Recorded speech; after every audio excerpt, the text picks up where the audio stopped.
BDD news కి స్వాగతం. బులెటిన్ల ముందుగా హెడ్లైన్స్ చూద్దాం. బందీలను చంపిన ఇజ్రాయెల్ సైన్యం పొరపాటు జరిగిందని ప్రకటన.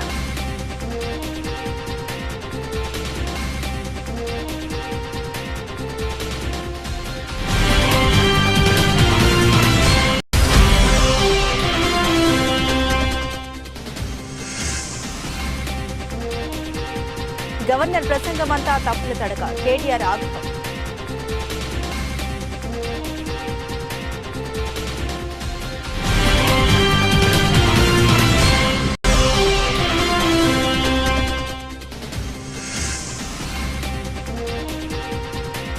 యువగల ముగింపు కార్యక్రమానికి రాలిన పవన్ కళ్యాణ్.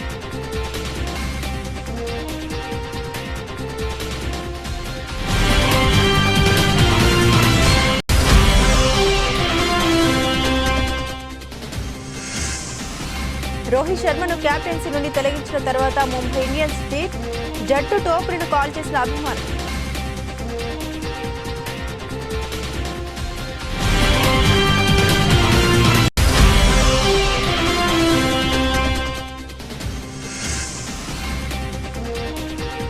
సలార్ ఫస్ట్ టికెట్ కొన్న రాజమౌళి, మూవీ ప్రమోషన్ స్టార్ట్ చేసిన చిత్ర యూనిట్.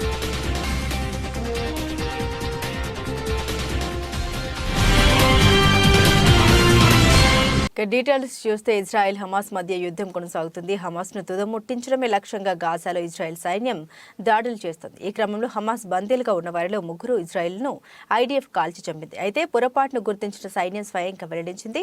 షేజైలో జరుగుతున్న దాడిలో పొరపాటున 3 బందీలపై కాల్పులు జరిపాం.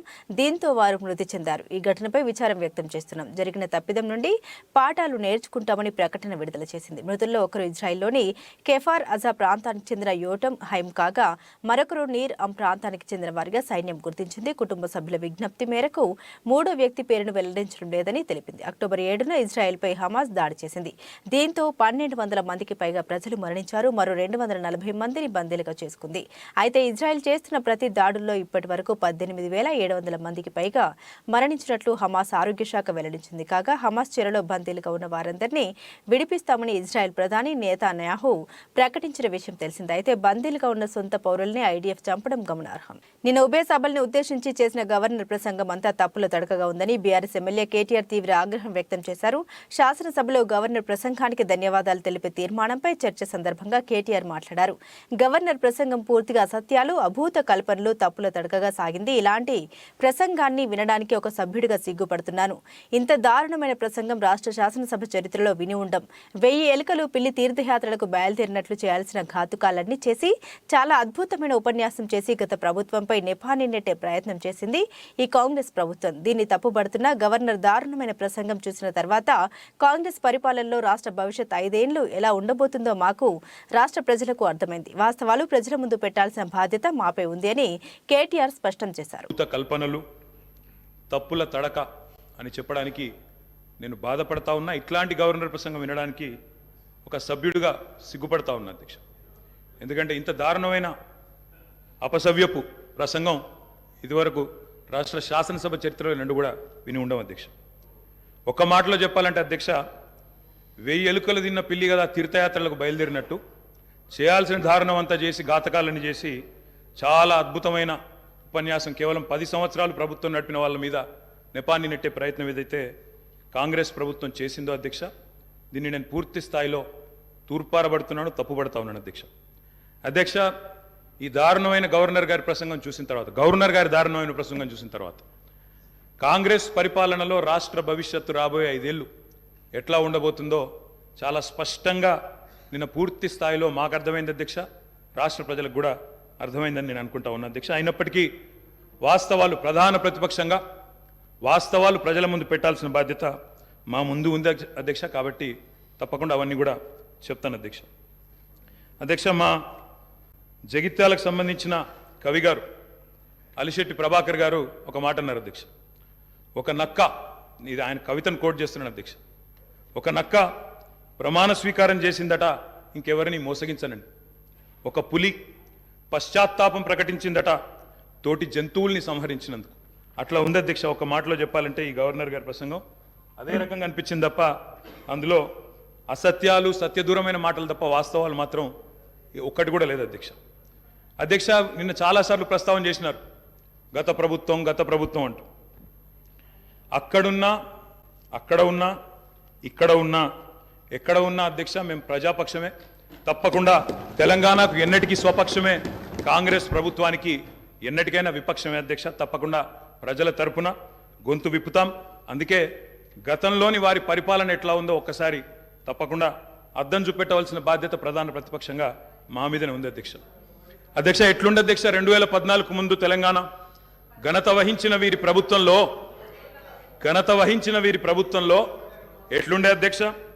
పడావుబడ్డ భూములు, టీడీపీ నేత నారా లోకేష్ చేపట్టిన యువగలం పాదయాత్ర ముగింపు దశకు చేరుకుంది. దీంతో ముగింపు సభను భారీ ఎత్తున ఏర్పాటు చేస్తోంది టీడీపీ. ఈ ఏడాది జనవరి 27వ తేదీన ప్రారంభమైన లోకేష్ యువగలం పాదయాత్ర డిసెంబర్ 20వ తేదీతో ముగియనుంది. యువగలం ముగింపు సభకు టీడీపీ భారీ ఏర్పాట్లు చేస్తోంది. 20న విశాఖపట్నం భోగాపురం ఎయిర్పోర్ట్ సమీపంలో యువగలం ముగింపు సభ జరగనుంది. ఈ సభకు అన్ని జిల్లాల నుండి భారీగా టీడీపీ నేతలు, కార్యకర్తలు తరలి రానున్నారు. ఈ సభకు తరలి వచ్చేందుకు ఏకంగా ప్రత్యేక రైళ్ల ఏర్పాటు కూడా చేయడం విశేషం. దాదాపు 5 లక్షల మంది ఈ సభకు వస్తారని అంచనా వేస్తోంది టీడీపీ. దీనికి తగిన ఏర్పాట్లు చేస్తోంది. యువగలం ముగింపు సభకు రావాలని జనసేన అధినేత పవన్ కళ్యాణ్ ను టీడీపీ ప్రత్యేకంగా ఆహ్వానించింది. కానీ సభకు రాలేనని జనసేనాని పవన్ కళ్యాణ్ తెలిపారు. తనకు 20న వేరే కార్యక్రమాలు ఉన్నాయని, కాబట్టి రాలేనని టీడీపీ నేతలకు సమాచారం అందించారు. టీడీపీ జనసేన ఉమ్మడి మేనిఫెస్టో విడుదల కార్యక్రమానికి తప్పకుండా వస్తారని వెల్లడించారు పవన్. టీడీపీతో పొత్తులో జనసేన ఉన్న విషయం తెలిసిందే. ఈ క్రమంలో యువగలం ముగింపు సభకు పవన్ వస్తే ఆ స్థాయి వేరేగా ఉంటుంది. కానీ అదే రోజున తనకు ముందుగా నిర్ణయించుకున్న కార్యక్రమాలు ఉన్నాయని, దీంతో తాను రాలేకపోతున్నానని తెలిపారు. కానీ ఇకపై ఎన్నికలు సమీపిస్తుండటంతో టీడీపీ నిర్వహించే పెద్ద సభలకు పవన్ హాజరవుతారని తెలిపారు. జనగామ జిల్లా కొడకండ్ల మండలంలోని పాకల గ్రామానికి చెందిన బీఆర్ఎస్ పార్టీ సీనియర్ నాయకులు కడిపికొండ సోమిరెడ్డి శుక్రవారం నాడు యాక్సిడెంట్లో మరణించిన విషయం తెలుసుకుని జనగామ ఏరియా ఆసుపత్రిలో సోమిరెడ్డి మృతదేహాన్ని చూసి మాజీ మంత్రి ఎర్రబెల్లి దయాకర్రావు కంటతడి పెట్టుకున్నారు. సోమిరెడ్డి పార్టీ కోసం అహర్నిశలు కృషి చేశారని, అతని మృతి నన్ను ఎంతో కలిచివేసిందని మాజీ మంత్రి అన్నారు. అక్కడే ఉన్న వారి కుటుంబ సభ్యుల్ని పరామర్శించి అన్ని విధాలుగా ఆదుకుంటామని హామీ ఇచ్చారు.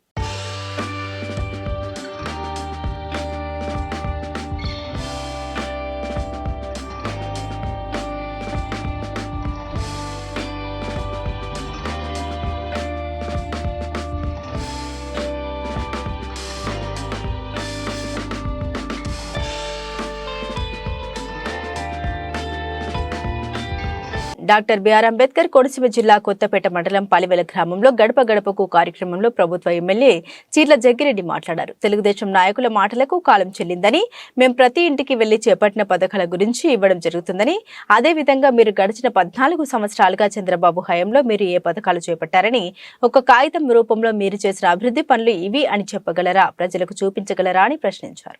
మన ప్రభుత్వం కార్యక్రమం చక్కగా జరుగుతుంది, ప్రజలందరూ స్వాగతిస్తున్నారు. కారణం, ఎవరైతే తమ ద్వారా ఎన్నికైనటువంటి ప్రజాప్రతినిధులు మళ్ళీ ఓటేసిన తర్వాత ఎక్కడికి వెళ్ళారో తెలియదు అనేటువంటి విధంగా కాకుండా వారింటికే వచ్చి ఈ 4.5 సంవత్సరాల్లో చేయూత, రైతు భరోసా, వాహనమిత్ర, కాపు నేస్తం ఇలా అనేక సంక్షేమ కార్యక్రమాలు వారు అందుకున్నారు లేదో కూడా చూడడం ప్రజలందరూ కూడా స్వాగతిస్తున్నారు. తప్పనిసరిగా మేము తీసుకున్నాం.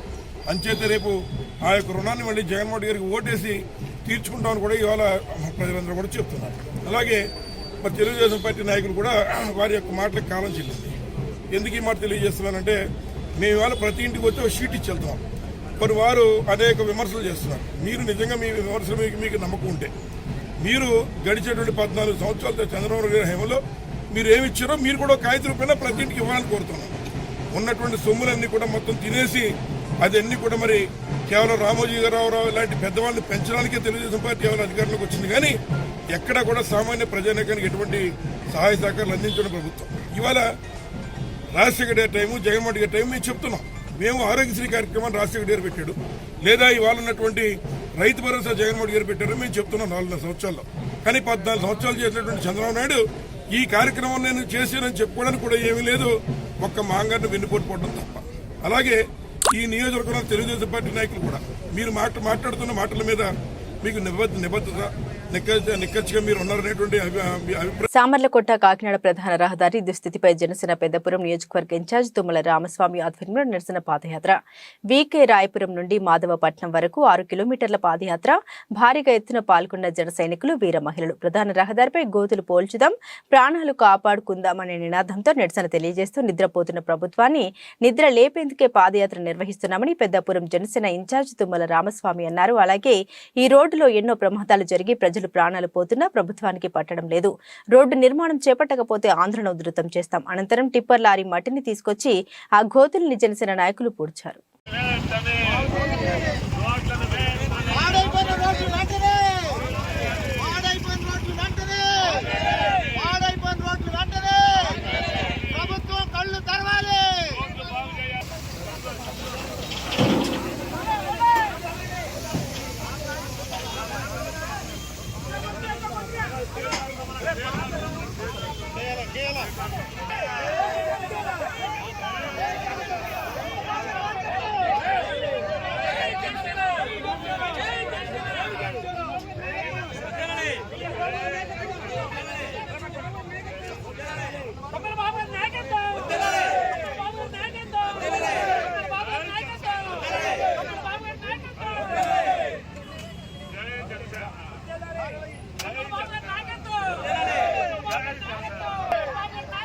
సంగారెడ్డి జిల్లా వ్యాప్తంగా వివిధ పోలీస్ స్టేషన్ల పరిధిలో ఉన్న రౌడీ షీటర్లకు ఈ రోజు తేదీ 15/12/2023 రోజు జిల్లా పోలీస్ కళ్యాణ మండపం నందు కౌన్సిలింగ్ నిర్వహించడం జరిగింది. ఈ సందర్భంగా ఎస్పీ గారు మాట్లాడుతూ పుట్టుకతో ఎవరు కూడా నేరస్తులు కారని, వారు పెరిగిన పరిసరాలు, పరిస్థితుల ప్రభావాల వల్ల సస్పెక్ట్, కేడీలు, రౌడీ షీటర్లుగా మారి ఉండవచ్చు. కానీ మీ ప్రవర్తన మంచిగా ఉన్నట్లయితే తిరిగి మామూలు వ్యక్తులుగా మారే అవకాశం మీ చేతుల్లోనే ఉందని పేర్కొన్నారు.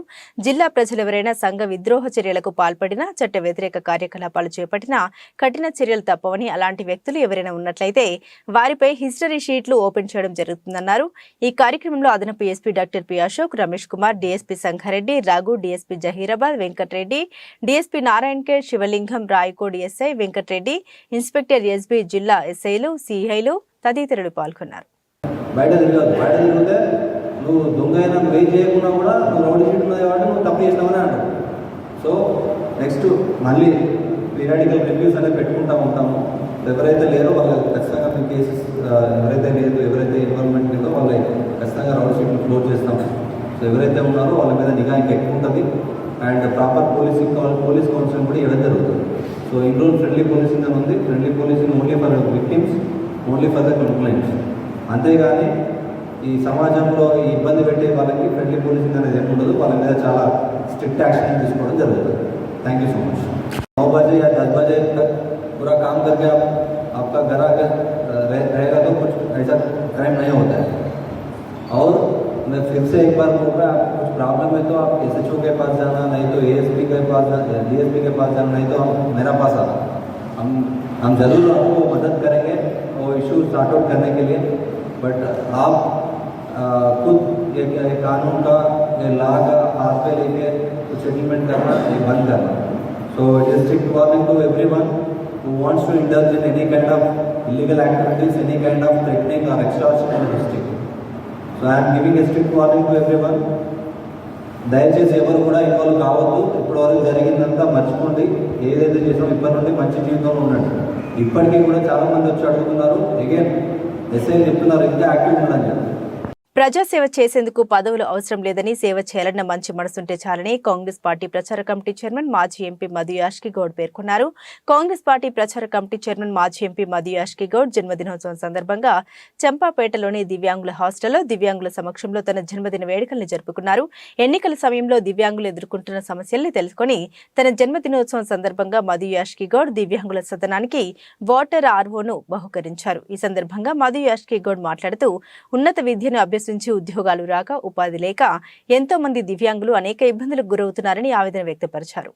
ఎన్నికల ప్రచార క్రమం రావడం జరిగింది. వాళ్ళు ఇంటర్నెట్ లేదు, కనీసం తాగునీటి కొరకు డ్రైనేజ్ వాటర్ కలిపి వస్తూ ఉన్నాయి. ఇంతవల్ల మెషిన్ భగీరథంటూ ఇంటింటికి నల్ల నీళ్ళు లేకపోతే ఓటు అడగమని చెప్పిన వ్యక్తులు ఆ ప్రభుత్వం కనీసం మంచినీటి తాగునీటి సౌకర్యం లేకుండా ఉండే ఈ హాస్టల్కి అందుకే గెలుపోవటం సంబంధం లేకుండా నేను అప్పుడు చెప్పడం జరిగింది. వీళ్ళకి ఆర్ఓ ప్లాంట్ పెట్టిస్తానని చెప్పి ఇక్కడ ఆర్ఓ ప్లాంట్ పక్కన బాలికలది ఉంది, వాళ్ళకు కూడా దివ్యాంగుల హాస్టలే.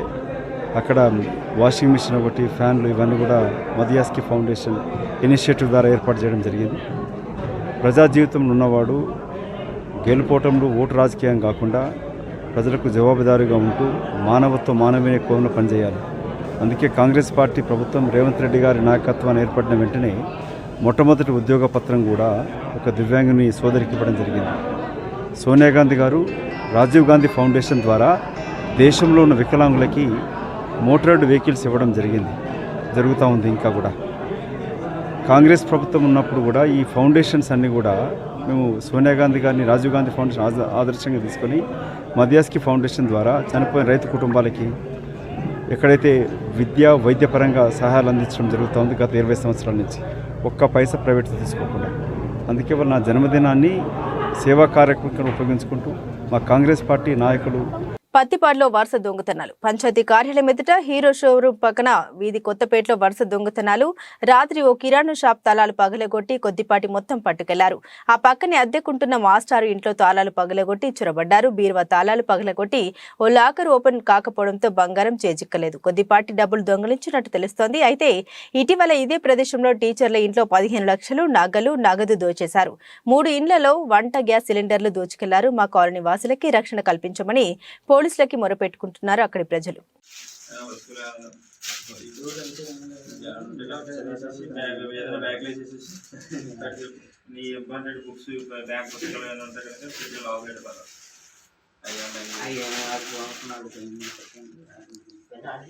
మహబూబాబాద్ జిల్లా గార్ల మండలం మంచునాపురం గ్రామానికి చెందిన మహిళ శృతిభాయ్ విలేకరుల సమావేశంలో మాట్లాడారు. తనకు అత్తమామల నుండి వరకట్న వేధింపులు, గృహహింస నుండి నన్ను న్యాయం చేయాలంటూ వేడుకుంది. వివరాల్లోకి వెళ్తే అంజనాపురం గ్రామానికి చెందిన చిలక బాబు రూపాయల కుమార్తె శృతి భాయ్ని వరంగల్ జిల్లా అడిషనల్ ఎస్పీ కుమారుడు శంకర్తో 3 సంవత్సరాల క్రితం వివాహమైంది. కుమారుడిపై చదువుల నిమిత్తం లండన్ పంపించడం కొరకు అధిక కట్నం కోసం ఆమెను హింసిస్తున్నారని, తన భర్తతో కాపురానికి రానివ్వట్లేదని అనేకసార్లు మహబూబాబాద్ పోలీస్ స్టేషన్లో ఫిర్యాదు చేసినా న్యాయం జరగట్లేదని ఆమె ఆవేదన వ్యక్తం చేశారు.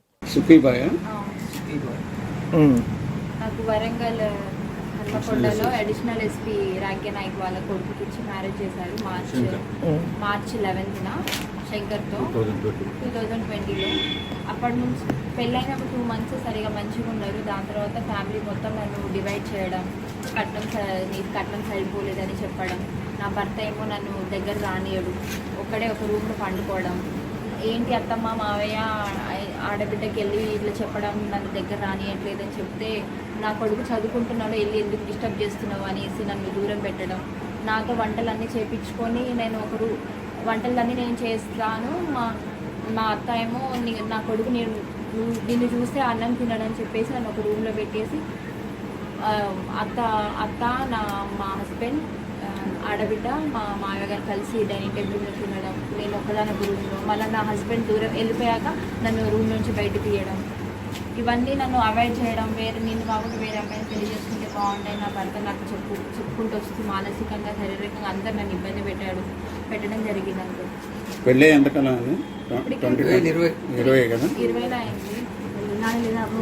ఇంత చేసిన ఈ అమ్మాయి అంతటిగా ఆమె వెళ్ళిపోవట్లేదని చెప్పి నన్ను ఇంట్లో నుంచి సపరేట్గా ఒక రూమ్కి అక్కడే వరంగల్లోనే హన్మకొండ నుంచి పెరకవాడ 5 కిలోమీటర్స్ దూరంలో నన్ను సపరేట్ తీసుకెళ్ళి ఒకే రూమ్లో నా వస్తువులో ఇంట్లోంచి తీసుకెళ్ళేలాగా చేసి అక్కడ నన్ను ఒక రూమ్లో ఉంచేసి తాళం పెట్టేసి ఆయన అందరిగా నేను ఒకదాని ఇంట్లోనే ఉంటాడు, ఆయననే తాళం పెట్టేసి మళ్ళీ మా అత్త మామూలు ఇంటికి రావడం, అక్కడే పండుకోవడం, నైట్ వరకు అక్కడ ఉండడం, మళ్ళీ నైట్ వచ్చి నా దగ్గరకు వచ్చి నేను ఒక రూమ్లో ఆయన ఒక రూమ్లో అట్లా నన్ను చాలా మానసికంగా సరిగా తిండి కూడా ఏమి ఉండదు సరిగా, ఏదో కూరగాయలు తెచ్చి మొహాన్ని పడేసినట్టు పడేస్తాడు, 1 కేజీ బియ్యమే తీసుకొస్తాడు, నాకు తింటే తిను లేకపోతే పడుండు లేకపోతే మీ అమ్మ వాళ్ళకి వెళ్ళేసి చెప్పాలి, సరిగా ఏమి ఉండాలని చాలా మానసిక చాలా ఇబ్బంది పెట్టాడు. ఒక్కదాన్ని చాలా అన్నీ భరించా. దాని తర్వాత ఒకరోజు అమ్మ నాన్నలు చెప్పడం జరిగింది. ఇన్ని సంవత్సరాల తర్వాత చెప్పితే వచ్చి పంచాయతీ చేశారు. పంచాయతీ చేసి మళ్ళీ అత్త మావల ఇంట్లో పంపించారు. నన్ను పంపించాక అక్కడ అందరూ పెద్ద మనుషులు కలిసి ఉండాలని చెప్పేసి వెళ్ళిపోయాక నేను అక్కడ అత్త మావల ఇంట్లో ఉండడం జరిగింది.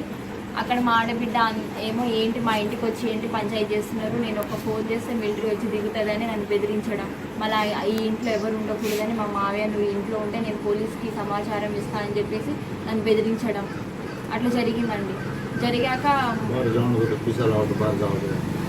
మా హస్బెండ్ ఏమో నేను లండన్కి వెళ్ళాలి, నేను 50 lakhs ఉంటే సరిపోదు, నాకు కావాలి ఉంటేనే నేను ఉండగలను అని నాకు చెప్పడం అట్లా జరుగుతుంది. చాలా మనసుగా ఏదో అన్ని విధాలుగా జరిగిందండి నా మీద.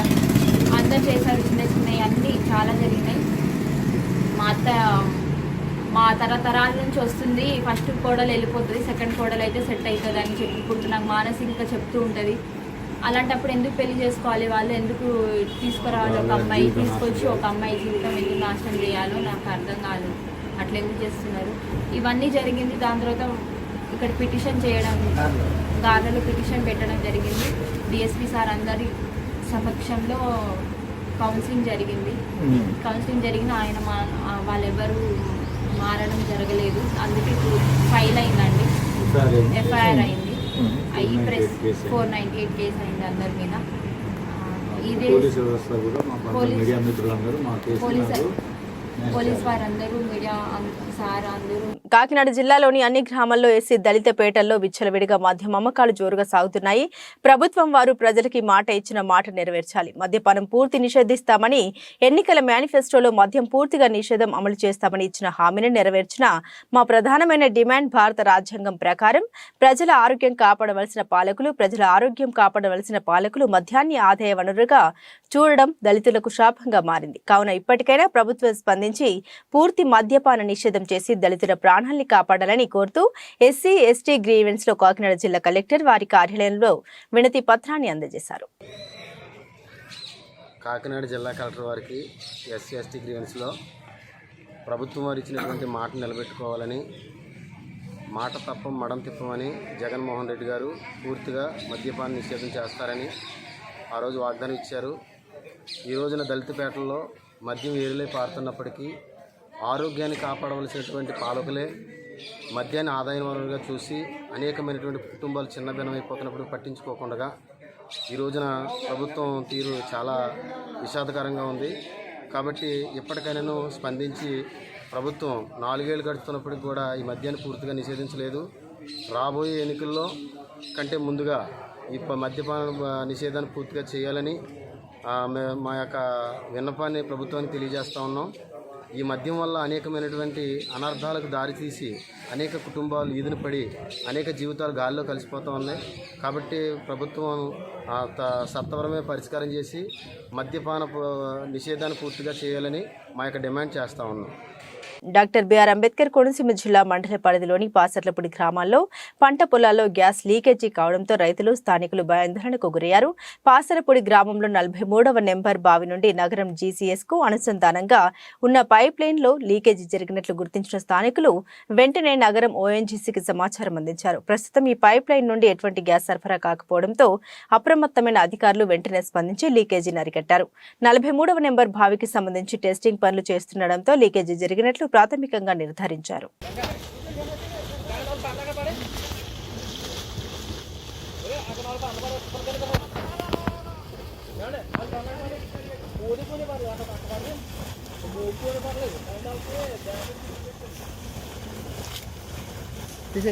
సంగారెడ్డి జిల్లా నారాయణఖేడ్ నియోజకవర్గంలోని తడ్కల్ మండల కేంద్రంలో జిల్లా పరిషత్ ఉన్నత పాఠశాల మరియు మండల పరిషత్ ప్రాథమిక ఉన్నత పాఠశాలలో విద్యార్థుల తల్లిదండ్రుల సమావేశం ప్రధాన ఉపాధ్యాయులు రహీముద్దీన్ వెంకటేష్ అధ్యక్షతన నిర్వహించారు. ఈ సందర్భంగా వారు మాట్లాడుతూ ప్రభుత్వం విద్యార్థులకు అన్ని విధాలుగా నోట్ బుక్స్, యూనిఫామ్ అందించడం జరుగుతుందన్నారు. విద్యార్థుల తల్లిదండ్రులు ఇంటి వద్ద కూడా చదువుతున్నారా లేదా అని విద్యార్థులకు అడగాలని సూచించారు. ప్రతి నెల 3వ శనివారం విద్యార్థులు తల్లిదండ్రులు తప్పనిసరిగా హాజరై తమ విద్యార్థి గురించి అడిగి తెలుసుకోవాలని సూచించారు. అడిగినప్పుడు ఇందులో 10 మంది కూడా చెప్పలేదు. అంటే మీ మీటింగ్ వచ్చి కూడా లాభం లేదన్నారు. ఈ మీటింగ్ ఉద్దేశం ఏంటి అంటే ఈ నెలలో మీ పిల్లల ప్రగతి ఏ విధంగా ఉంది, వాళ్ళ ఇంటికాడ ఏ విధంగా చదువుతున్నారు, హోంవర్క్ చేస్తున్నారా లేదా, పిల్లలు స్కూల్కి రెగ్యులర్గా వస్తున్నారా, వాటి అన్నిటిపైన మేము వచ్చినట్టు ఉంది. 10th class 9th class 10th 9th లో ఇప్పుడు మనం స్టేజ్ మీద వచ్చి మాట్లాడే ధైర్యం తెచ్చుకోవాలి, అది నేర్పిస్తారు. రోజు రెగ్యులర్ పంపించి స్కూల్కి ఎవరు बांसवाड़ा కూడా जाने के लिए हम लोग स्टेज पे जो है ना बुला के असेंबली में पूरे असेंबली में मॉर्निंग डेली प्रैक्टिस करा रहे हैं हम लोग ఉతుక్కోవాలి రేపటికి ఏం చేయాలి నైట్ ఉతుక్కోవాలి మీరు లేకపోతే వాళ్ళని ఉతుక్కోవాలి ఏమన్నా చేసి యూనిఫామ్ మెయింటైన్ చేయాలి మీరు కొత్త విషయాలు చెప్తున్నా ఈడ నేను ఇచ్చిపెట్టా ఖచ్చితంగా तीसरे हफ्ते को पेरेंट्स टीचर्स मीटिंग जो है ना कंडक्ट की जा रही है। इसका मेन मकसद क्या है बोले तो टीचर्स और पेरेंट्स के दरमियान में बच्चों का जो है ना स्टैंडर्ड कैसा है इसके लिए जो है ना ये मीटिंग का मेन मकसद है। और बच्चे का जो है ना स्टैंडर्ड कैसा है, बच्चे को जो है ना बेसिक्स कैसे है कि घर में आके पढ़ा नहीं पढ़ा, और साथ ही साथ रेगुलर आना नहीं आना, और साथ ही साथ जो है ना बच्चे के हेल्थ के तरफ से पेरेंट्स को मालूम होना, टीचर्स को मालूम होना और बच्चे को मालूम होना। तो ये मेन मीटिंग का मकसद है। तो ये मीटिंग जो है ना हर महीना हर हफ्ते तीसरे हफ्ते को जो है ना मुनक़िद की जाती है। इसके अंदर जो है ना तमाम पेरेंट्स को जो है ना इन्वाइट किया जाता है, और साथ ही साथ जो है ना बच्चे के ताल्लुक से परफॉर्मेंस के ताल्लुक से ये मीटिंग में जो है चर्चा की जाती है। Thank you. Indian Premier League ఐపీఎల్లో అత్యంత విజయవంతమైన ఫ్రాంచైజీలో ముంబై ఇండియన్స్ ఒకటి. రోహిత్ శర్మ నాయకత్వంలో ముంబై జట్టు ఏకంగా 5 సార్లు ఐపీఎల్ విజేతగా నిలిచింది. అయితే తాజాగా ముంబై జట్టు హిట్ మ్యాన్ రోహిత్ శర్మకు షాక్ ఇచ్చింది. ఐపీఎల్ 2024 సీజన్కు ముందు అతడిని సారథ్య బాధ్యతల నుండి తప్పించింది. అతడి స్థానంలో కొత్త కెప్టెన్ను ఎంపిక చేసింది. టోర్నీలోకి అడుగుపెట్టిన మొదటి సీజన్లోనే గుజరాత్ టైటాన్స్కు కప్పును అందించిన హార్దిక్ పాండ్యాను కెప్టెన్గా నియమిస్తున్నట్లు తెలియజేసింది. ఈ విషయాన్ని సోషల్ మీడియా వేదికగా వెల్లడించిన విషయం తెలిసిందే. 2013 సీజన్లో రికీ పాంటింగ్ సారథ్యంలోని ముంబై జట్టు వరుస ఓటమిని చవిచూసింది. ఆ సీజన్ మధ్యలో పాంటింగ్ కెప్టెన్సీ బాధ్యతల నుంచి తప్పుకున్నాడు. దీంతో హిట్ మ్యాన్ సారథ్య బాధ్యతలు అందుకున్నాడు. సచిన్ టెండూల్కర్, జయసూర్య, షాన్ పోలాక్ వంటి దిగ్గజ ఆటగాళ్లు ఒక్కసారి కూడా ముంబైకి కప్పును అందించలేకపోయారు. అయితే రోహిత్ శర్మ సారథ్యంలో ముంబై జట్టు 2013, 2015, 2017, 2019, 2020లో ఐపీఎల్ విజేతగా నిలిచింది. దీంతో రోహిత్ శర్మను కెప్టెన్సీ నుండి తొలగించడంపై ఆయన అభిమానులు తీవ్ర ఆగ్రహం వ్యక్తం చేస్తున్నారు. అయితే ఈ విషయంపై రోహిత్ శర్మ ఇప్పటి వరకు స్పందించలేదు. పాన్ ఇండియా స్టార్ ప్రభాస్ నటిస్తున్న తాజా చిత్రం Salaar part 1 ceasefire KGF director Prashanth Neel దర్శకత్వంలో రానున్న ఈ సినిమా ప్రపంచవ్యాప్తంగా డిసెంబర్ 22న విడుదల కానుంది. మలయాళ స్టార్ నటుడు పృథ్వీరాజ్ సుకుమారన్ కీలక పాత్రలో నటిస్తున్నాడు. ఇక ఎప్పుడెప్పుడా అని ఈ సినిమాని చూసేందుకు భారీ సంఖ్యలో అభిమానులు ఆసక్తిగా ఎదురుచూస్తున్నారు. ఇక శుక్రవారం కర్ణాటకలో సలార్ అడ్వాన్స్ బుకింగ్ ఓపెన్ అయ్యాయి. ఇక తెలుగు రాష్ట్రాల్లో కూడా ఈ రోజు నుంచి ప్రారంభం కానున్న విషయం తెలిసిందే. అయితే ఈ సినిమా తొలి టికెట్ను టాలీవుడ్ స్టార్ దర్శకుడు రాజమౌళి కొనుగోలు చేశాడు. ఈ విషయాన్ని మేకర్ సోషల్ మీడియాలో వెల్లడించారు. హైదరాబాద్ ఆర్టీసీ క్రాస్ రోడ్స్లోని సంధ్య 70mm థియేటర్లో భారీ ధరకు ఫస్ట్ టికెట్ను బుక్ చేసుకున్నారు జక్కన్న. ఇక ఈ టికెట్ ధర చూసుకుంటే అక్షరాల 10,116 రూపాయలు అని సమాచారం. ఇక రాజమౌళి ఫస్ట్ టికెట్ను ఇంత ధరకు కొనడంతో ఈ మూవీపై అంచనాలు మరింతగా పెరిగాయి. కాగా ఈ సినిమా నైజాం హక్కుల్ని మైత్రి మూవీ మేకర్స్ దక్కించుకున్నారు. బులెటిన్ ముగించే ముందు హెడ్లైన్స్ మరోసారి. బందీలను చంపిన ఇజ్రాయెల్ సైన్యం పొరపాటు జరిగిందని ప్రకటన.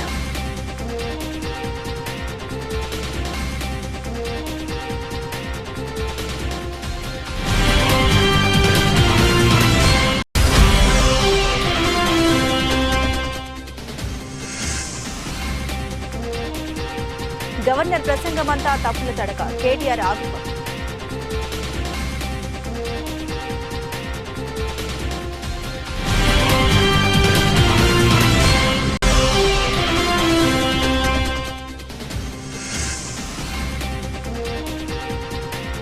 యువగల ముగింపు కార్యక్రమానికి రాలిన పవన్ కళ్యాణ్.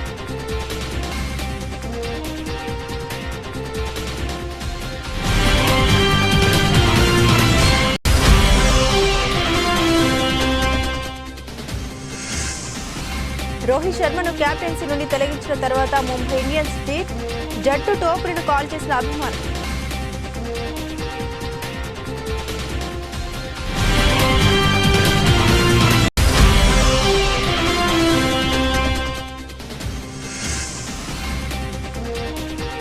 సలార్ ఫస్ట్ టికెట్ కొన్న రాజమౌళి, మూవీ ప్రమోషన్ స్టార్ట్ చేసిన చిత్ర యూనిట్.